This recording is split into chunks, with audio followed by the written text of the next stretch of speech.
Another myth of intuition is that you need to slow down for intuition to arise. You need to do a whole bunch of meditation. You need to do a whole bunch of yoga stretches. You need to stay in Warrior 2 for hours for intuition to arise. And that is simply not true. Intuition will show up when the logical and analytical and sequential left side of the brain is too slow to process what's happening.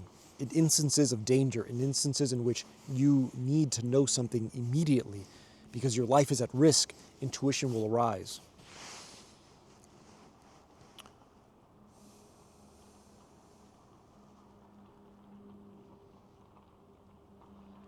Intuition will also arise in situations in which you perform what's called a far transference. This is a neuroscience term. And a far transference is when you are, let's say, walking and you're activating both sides of the brain. You're doing an activity like cooking where you're fully engaged, your mind, your body, you're present in the moment. Another example of this could be driving, where things are happening in your experience and you're also engaged and active in what's occurring.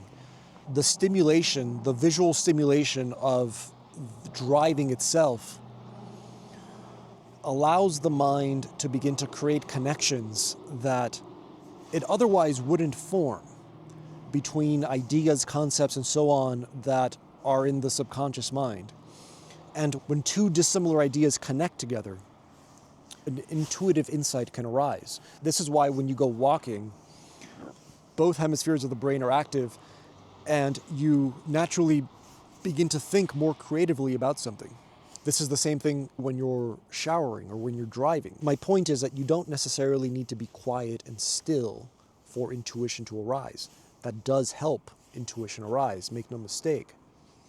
But it can also arise as you're living an active and engaged life.